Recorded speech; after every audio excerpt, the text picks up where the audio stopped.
Welcome to Post-Burnout.com interviews. My name is Aaron Kavanagh and I'm the website's founder and editor-in-chief. Post-Burnout.com is a culture website dedicated to venerating burnt-out artists the world over. Our interviews are mainly recorded to be transcribed, but every now and again we release the audio in a series we call Post-Burnout.com interviews. If you enjoy what we do, be sure to subscribe.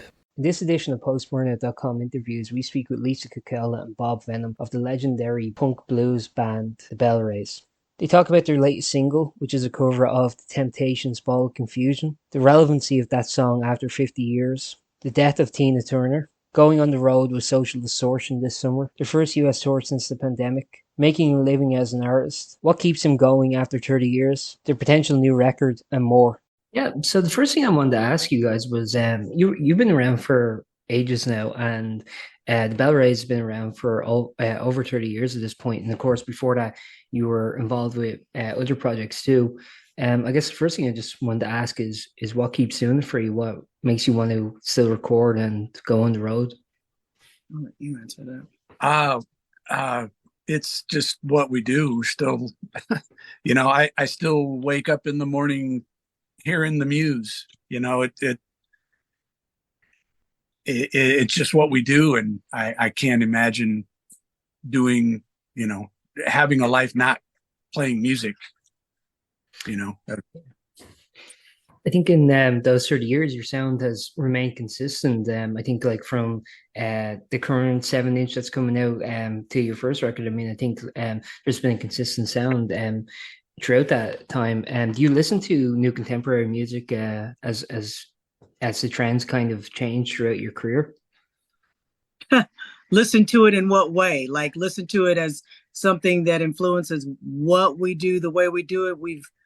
I think we've we hear it and we know what's going on, but it's at the same time, I don't know. There was a thing here. I think it's part of the reason that a lot of the industries have changed so drastically, because there was such a huge leap between what the expectation was and what people could actually afford to do, as far as recording and being a part of that whole machine that is still part of the music industry, but it's now there's ways for a lot of more independence to get out there. I think that everything that we were doing was still, even though we're hearing what's going on, we're still doing it the best way that we can get it done and afford to keep going. Yeah. I think what we do is it's just based on what we grew up on. So, it's sort of intrinsic that we sound the way we do, because that's just the way we hear things. It's not I'm not always not looking for new and creative ways to do things. I'm looking for, new and creative songs, new and creative things to say. We try to get really good production on what we're doing, but it's not like I'm never listening to like new song structures to say, oh, maybe we should do a song structure like that, or we should do, and I'm not saying it like it is, there aren't some really cool ideas out there. I'm just, if it is organically going to influence me, it will do that. It will just come out in the song. I think we still use the muse as our guide. Yeah. And so you're talking about your influences there, and your new 7-inch that we're talking about is out on I-94 recordings. It's part of their Detroit cover series, and you guys chose The Temptations' Ball of Confusion. I think it's very interesting when you listen to your cover of it, in the sense that there is some minimal changes here and there, but for a song that came out over 50 years ago now at this point, and it was kind of about the end of Jim Crow law, segregationism at that era, and how kind of relevant it still is. So I was wondering, why did you choose that song in particular when the offer came? Pretty much because that it was a short list. It was already a song that we had on a short list because it was one that we thought, oh, it's really crazy how this song is still relevant today. I want to say that was like one of the thoughts that we had going into, I want to say, the second year of COVID, which is because we started doing this show called Cover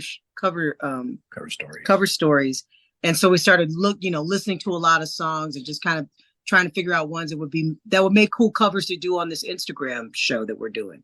and that one came up. So that's how that one kind of got shortlisted.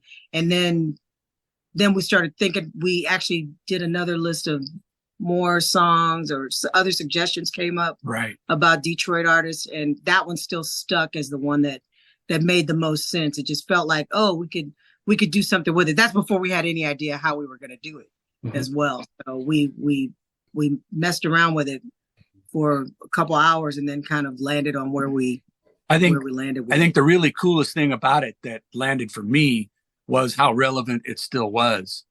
How, I can imagine at the time, I think it came out when I was 5 or something like that, but I can imagine people going, here's a song that's going to tell everybody, this is really going to open up the whole bag of worms, but, and here we are 50 years later, and you can sing the entire song, all the words, and it still is appropriate. It still is, and there's more things that became appropriate that we tried, those additions tweak the lyrics. Yeah, we tweaked the lyrics a little bit to accommodate even, not because it's a good thing modern to stuff. have to add those things. Right.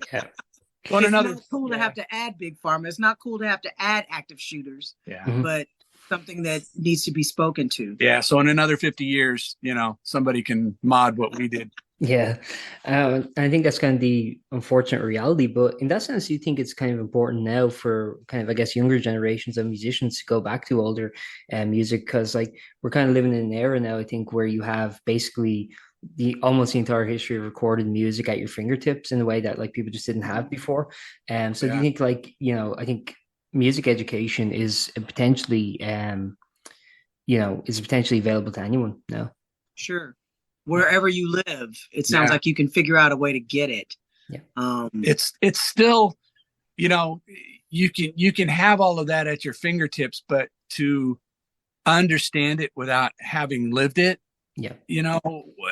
it's a different sense. I mean, history tends to get either mollified or thrown away or cheapened somehow because the people who lived it aren't around anymore. And it's just, it's a second, it's through another source, it's second sourced. It's not the same thing. So it'll be interesting to see what, the next generations do with all of this information that they have, because literally, there's all the information that actually happened. And now there's like a whole other equal pile of crap that didn't actually happen that people count as history. Yeah.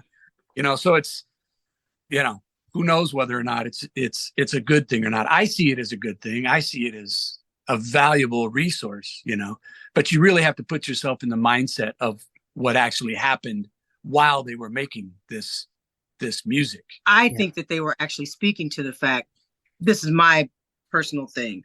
I think that they were speaking to the fact that people have been rewriting history for years. Mm-hmm. People have been saying that things are one way and then they're another way for, if we wanted to talk to, some of these countries that have these 500-year long, going on battles between them and discrimination that goes on in those countries. This still speaks to that. Mm-hmm. So I don't think that we actually have to have those specific people that live through those specific things in order for people to be able to relate and understand what's going on in them. Being poor and reading about poor people, you're going to understand what it is that they're talking about.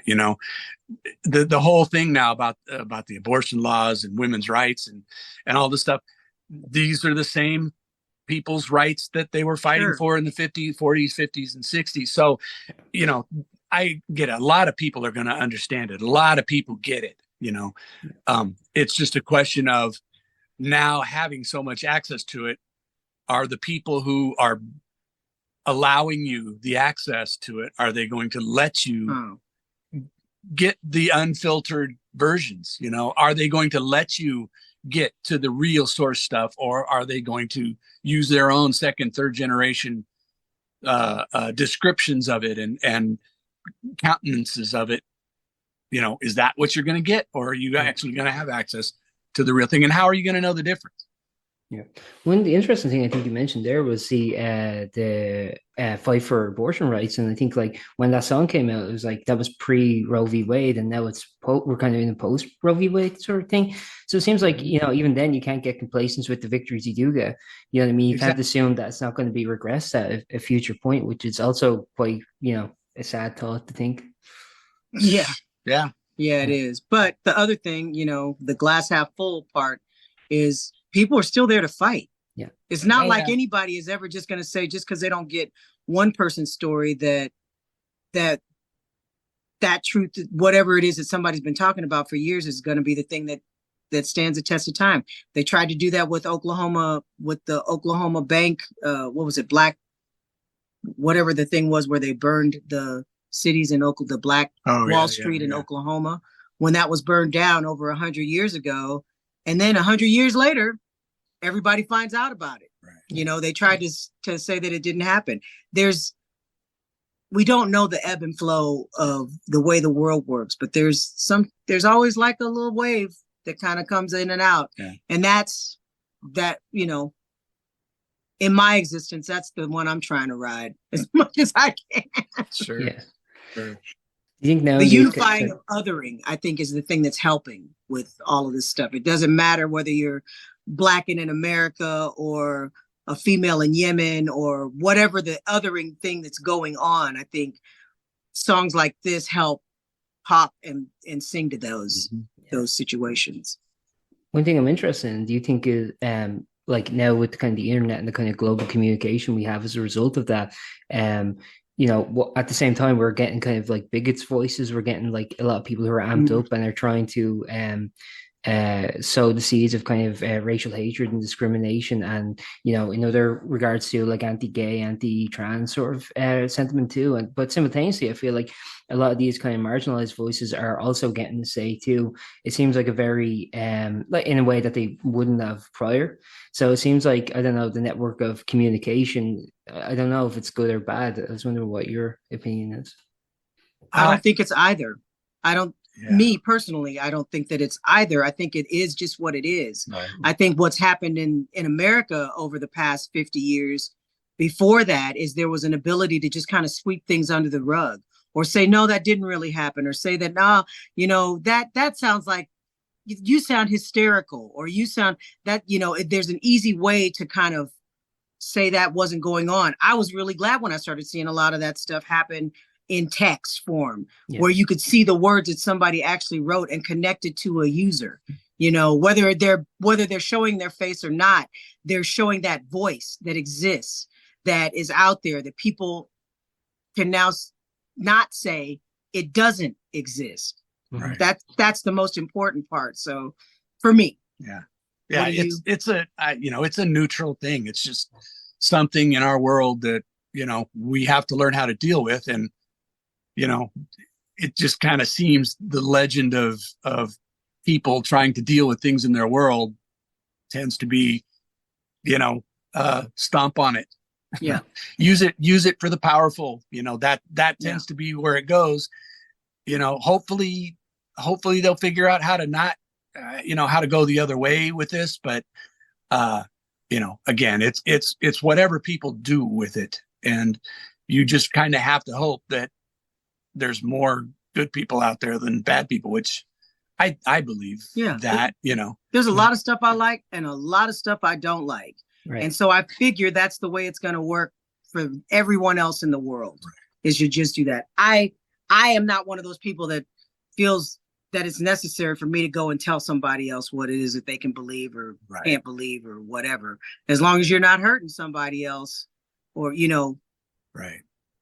physically, or, and I'm not talking about, saying I'm offended. I'm not talking about that kind of stuff. Yeah. That is not hurting somebody. That is just, kind of wearing your feelings on your sleeve. But when you're not, telling somebody else what they can do with their own body parts, that kind of thing is just like, oh, okay. Yeah.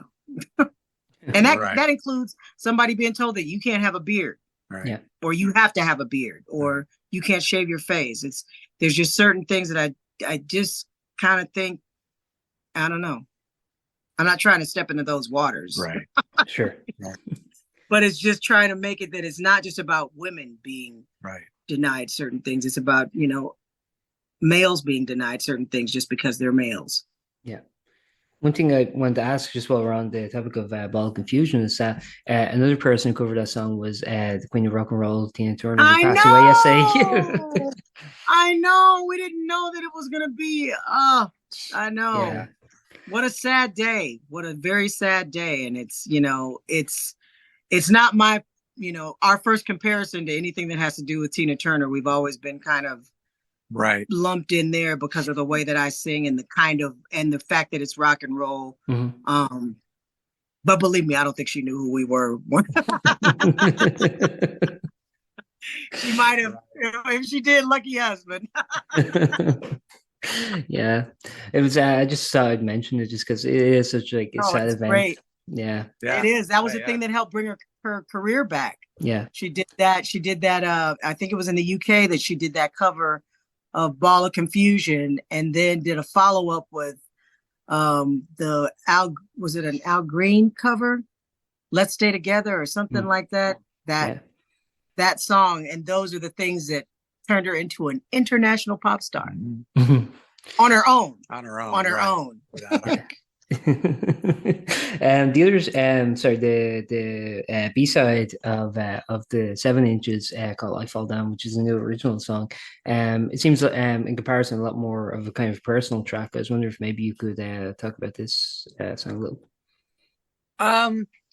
Yeah, it's about that. It's about the, a lot of the stuff that we're talking about. It's about letting it get to you.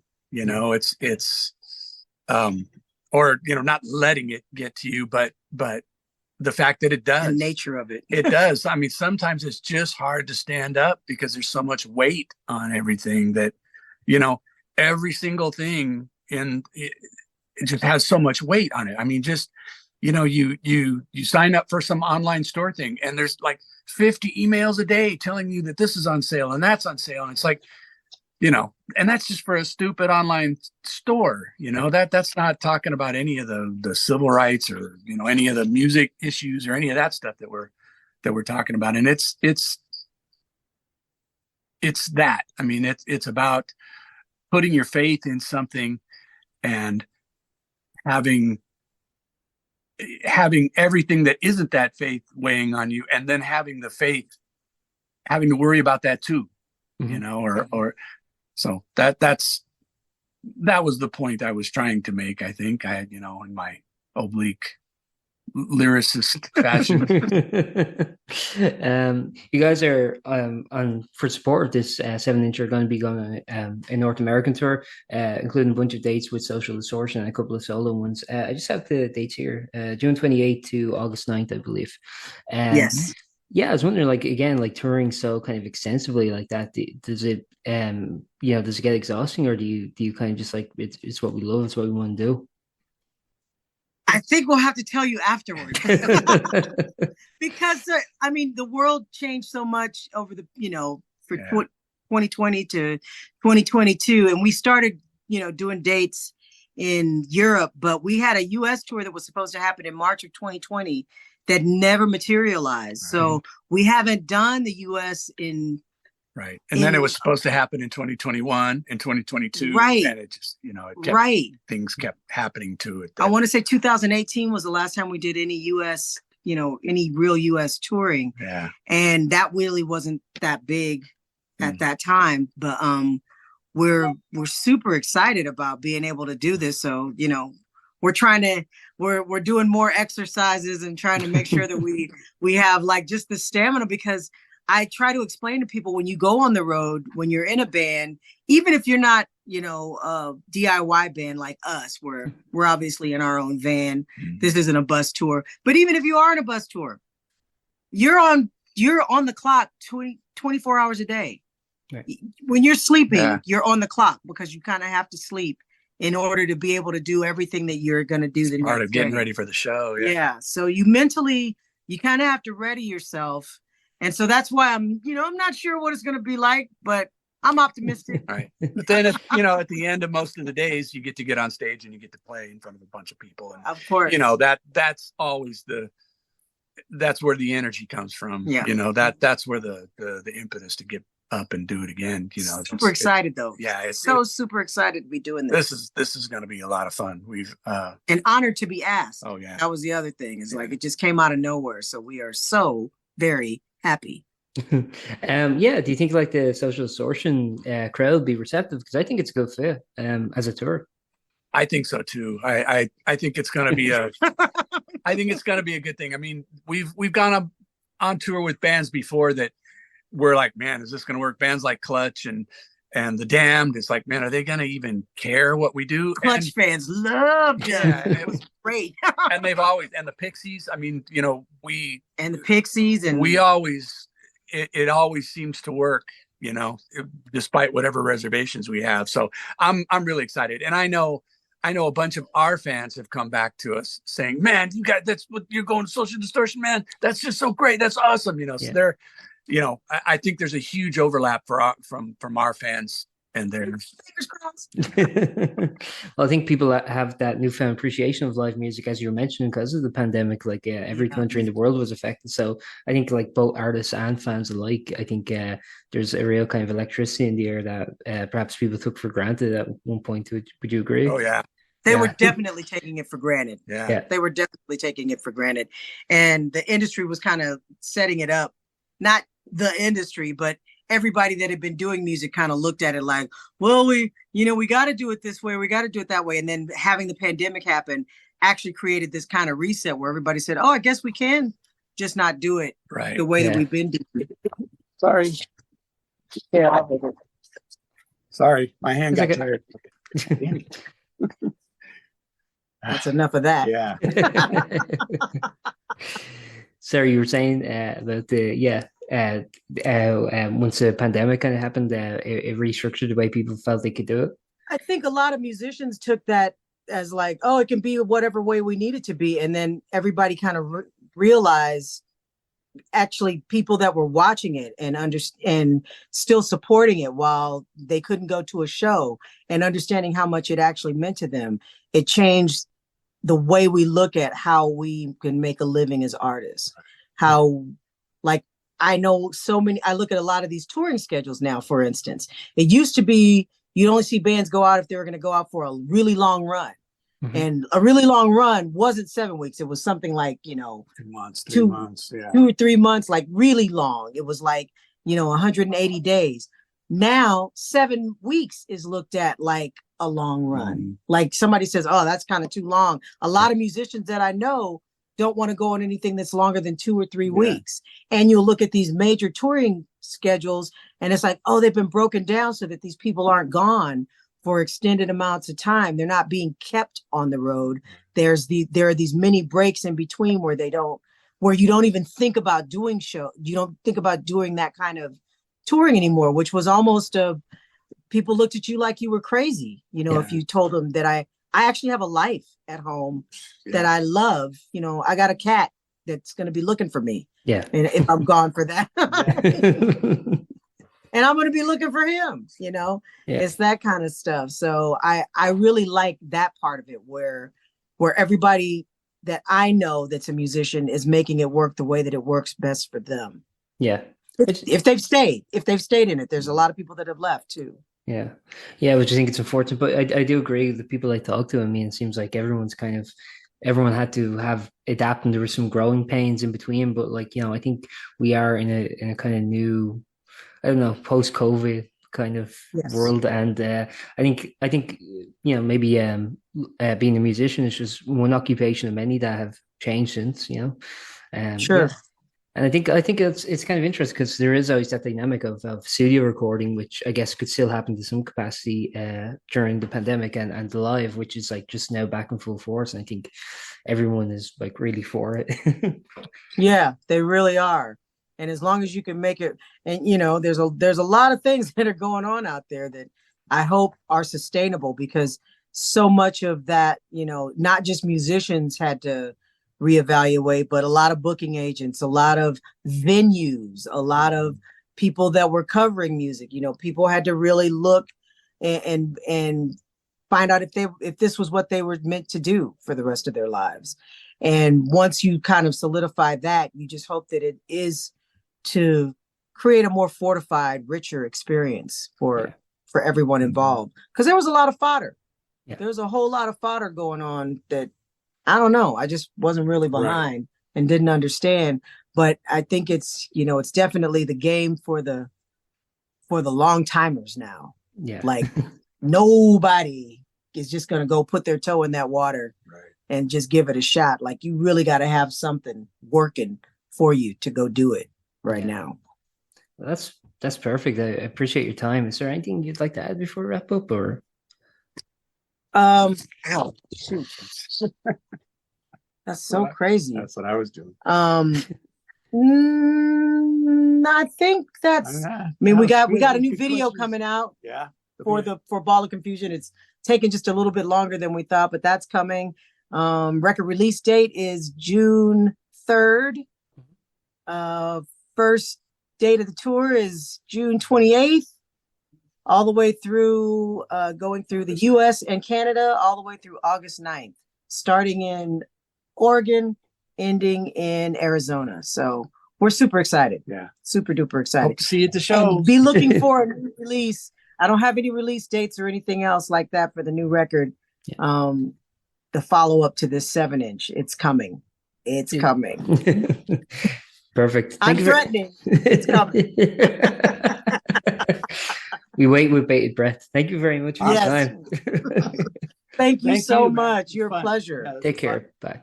Thank you. Bye-bye. Bye. Thank you for listening to that episode of Post-Burnout.com interviews. We hope you enjoyed and stay tuned for more.